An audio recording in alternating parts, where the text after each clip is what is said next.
Okay, hello everyone. I'm back again, but I'm coming to you because I'm seeing so much um, COVID-19 is bringing out so much angst and, to me, misinformation about what capitalism is. So I just saw a tweet that was like, now that it's out and open that capitalism is a failed system, and then I don't need to go on what they're talking about, but capitalism isn't a failed system, and this is where my research is going to be going in the future, particularly when I finish my doctorate degree, because I don't believe that capitalism is a failed system. Where we failed is everywhere we've implemented capitalism, as is socialism, as in communism, as in fascism, has always been around centered around white supremacy. So when that's the base of everything, of course, capitalism looks like the enemy, but capitalism is only a theory.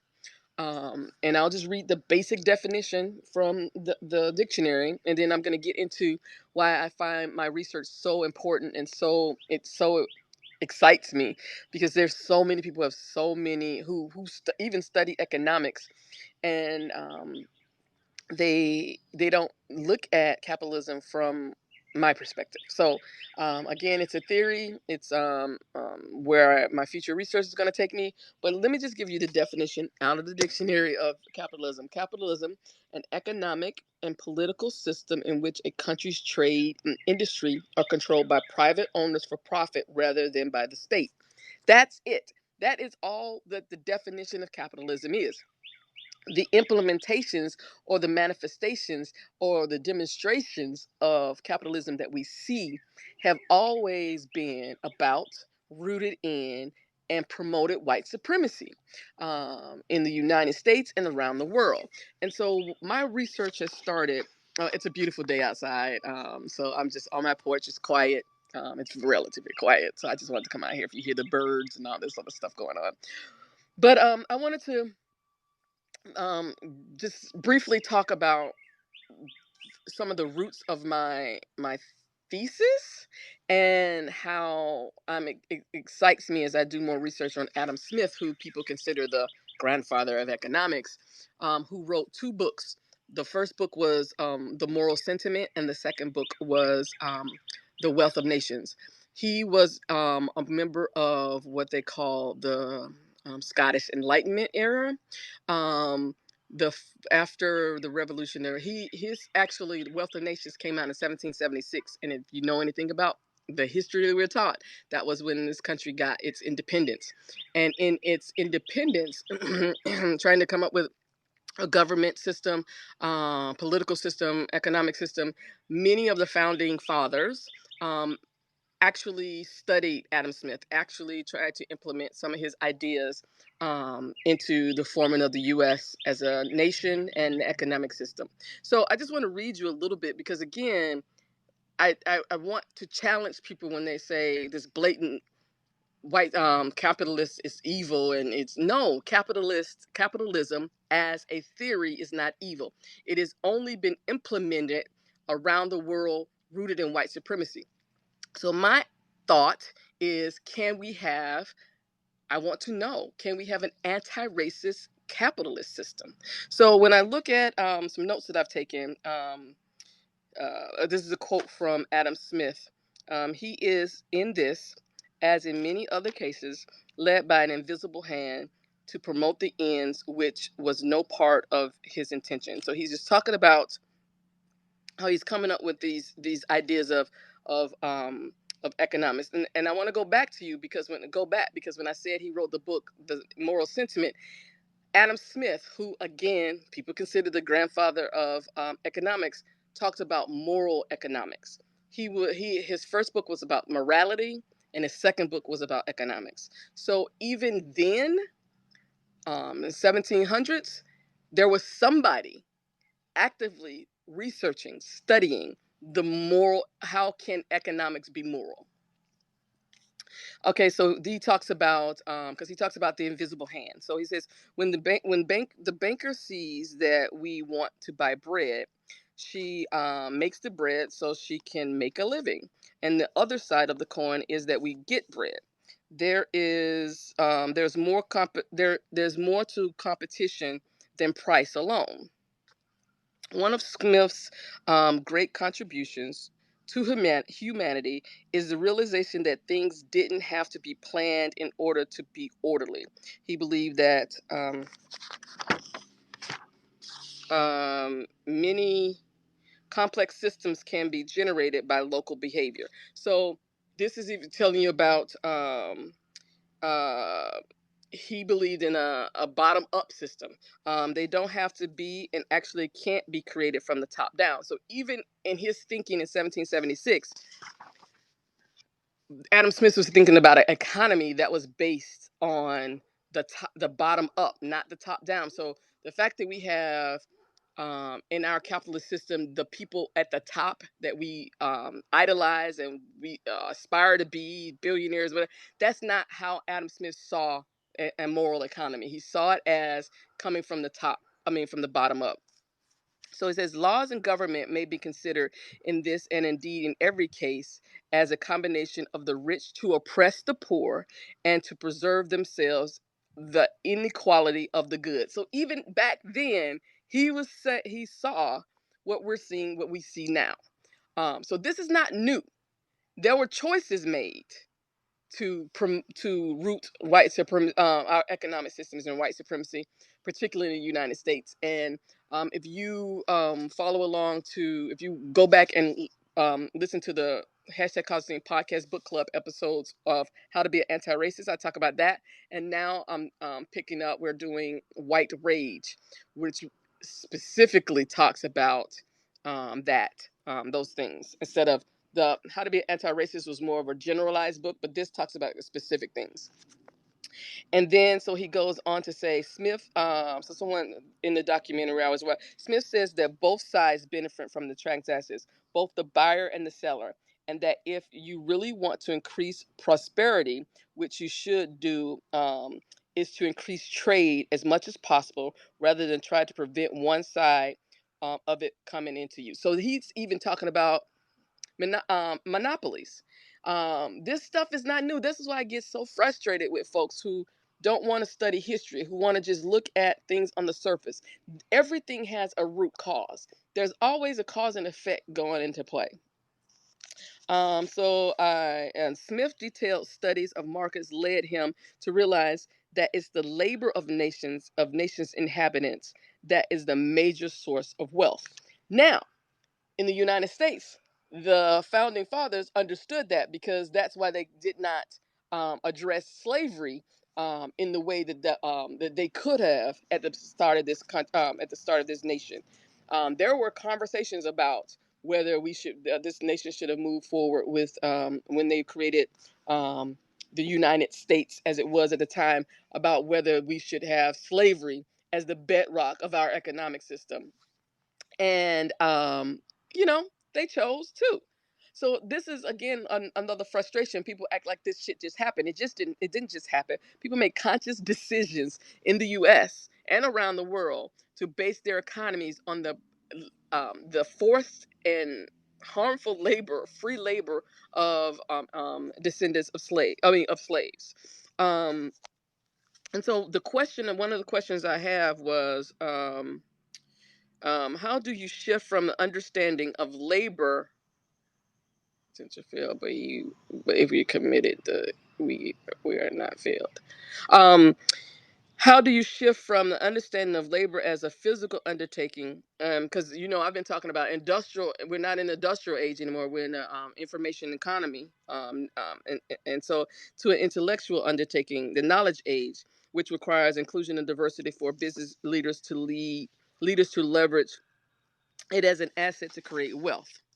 And so one of the things one of the last things that I want to kind of leave you with is so it says before Smith, almost every school of thought taught people that one's own interest always is contrary to someone else's. But Smith changes everything. If trade increases our wealth, then other people, other groups, and other nations are not our natural enemies. Tying the progress of modern society to productive people and open markets is a revolutionary idea, but he also speaks to the role of government in a free society. Little else, this is a quote from Adam Smith, little else is requisite to carry a state to the highest degree of opulence, but peace, easy taxes, and a tolerable administration of justice, all the rest being brought about by the natural course of things. So even again in 1700s, he was talking about how the economy should have been focused on peace, easy taxes, and not just easy taxes for corporations, but easy taxes for all, and a tolerable administration. Um, and he talks about, and this is he talks about this, and this is where I know that he was focused on the most vulnerable. And then I'll have a caveat to this. This displays a striking faith in the average human being. If we just give you some space and protect your basic rights, you can figure out how to improve your own life. We do not have to do things for you. We just have to stop doing bad things to you. And so my question was, who did Smith define as the average human being? And this is where the things get off track, because in Smith's time, the average human being had to be a white man, because that was the only people who could own property, who could um, who had voting rights or anything. So I see how white supremacy got rooted in it, maybe unintentionally. I'll just give the caveat of maybe unintentionally, because that was who um that's who the economy thought of, only white men. I say in 21st century, let's extend this to, when we're talking about the average human being, extend it to a more diverse um group of people. So the next question I have is, it appears that all is here to create an just economic system. Only if the average human being is inclusive would this take a simple reimagining. And that's what I want to leave you with, because that was my final question after that. If, as I'm discovering, the roots of a just economy were thought about deeply, because was this man's work, was written about extensively. Um, and again, I'm going to read you the definition of capitalism again. It is an economic or political system in which a country's trade and industry are controlled by private owners for profit rather than by the state. If, as Adam Smith sees it, if our economics are morally based, then, and even in his day, in the research, he looked at the people that were being taken advantage of. Again, unfortunately, in his time, he only looked at white men. Like, who were the white men in the economy who were being oppressed and discriminated against? And we need to lift those individuals up. If that is already rooted in the ideology of a moral economy, let's just expand the definition of who we consider the average human being is. That's the work I want to talk about, and that is where I challenge and continue to challenge, and will continue to challenge people on capitalism is evil. No, it has been how capitalism is only a theory. It is how it's been implemented around the world that is rooted in white supremacy. And this is the thing that people don't want to talk about. So as we sit back now and look at what's going on with the coronavirus, and you have these statesmen, you have these people who are saying, um, I'm older, or the old people should, be willing to go back to work in service to the young generation. And if the young generation are expected to go back to work, then what are they going to get in return um, for their putting themselves at risk? That's not a moral economy. That is rooted. Even the idea of putting those words together and putting those thoughts together and putting those words together and writing them down is rooted in white supremacy. It's rooted in what it's the belief our current economy, form of capitalism, is rooted in there's not enough, there's scarcity. So we all have to do what we need to do to take, steal, borrow, never give back. but it's all rooted in that whiteness gets to do that and everybody else gets the crumb. So even now, what we're seeing are white people who are finally being impacted by white supremacy in ways that they've never been impacted by white supremacy, freaking out and wanting to do what whiteness does, because whiteness and white supremacy are designed for chaos. There is no bottom. So I am not surprised that they want to feed off the elderly in this, that they want to sacrifice the elderly in this, because white supremacy is designed to sacrifice, to kill, to harm, to oppress, to discriminate. It is not ever in service to good and morality. Ever, ever, ever. I believe we can have an economy that is in service to the most vulnerable and to the morals of, not Christian morals, not not that kind of morality, but well, I can take that back, because I've studied many religions, and in the root of many religions, once you get past the dogma and the doctrine, at the root of all religious um, uh, um, um, prophets, Jesus, Buddha, Krishna, Muhammad, it's all about love, and they always prioritize the most vulnerable. So this is not new for us. Um, it is when we, just root everything in white supremacy is what we get. Um, it's not just about expecting free labor from women. This is where we need to stop. It's not that. It is free. It is everything being of service to white supremacy, including white men. No one escapes white supremacy unharmed. So it's not about, and this is where white feminism fucks up, because they make it about white women. It's not. It's about all of us. No one escapes white supremacy unharmed. And until we can realize that we're in this together, or we get there together, we don't get there at all, we will continue to struggle. And the noose around I'm not going to use that term, because that's okay. I won't use that one.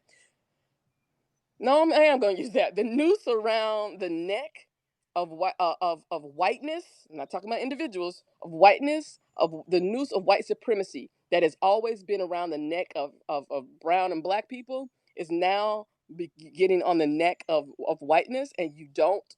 No one knows how to handle that, but you don't have the skills of a history of being targeted. So it's not about women. It's not about just black women. It's not about trans individuals. Not about just LGBTQA plus individuals. It is all of us. And this is what I love about the linchpin in Adam Smith's work. It's not about the individual. It is about honest, moral trading systems that include the most vulnerable and come from the bottom up, and does not tolerate what we see of companies that cannot fail and all this other bullshit that we turn ourselves inside out to protect. That's not what a moral economy does. So I know I've said a lot. I have no idea how long I've been going, but you know how I do this, and so I just really wanted to to just document my thoughts every time I see this whole capitalism is evil and we should just throw out capitalism. We can go to a fully fucking socialist system. I mean, the most socialist system right now is Sweden, and they are having issues now with now the immigration is not an all white country. They are having issues with trying to lock down because there are more immigrants coming in. Socialism as it is practiced in Sweden is rooted in white supremacy. So that's my point. We can't just tossing out something to do something else is not the answer.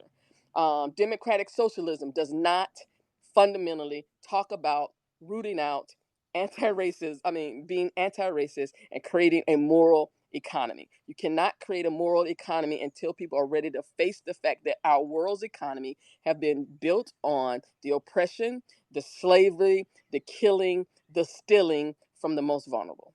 Have a wonderful day.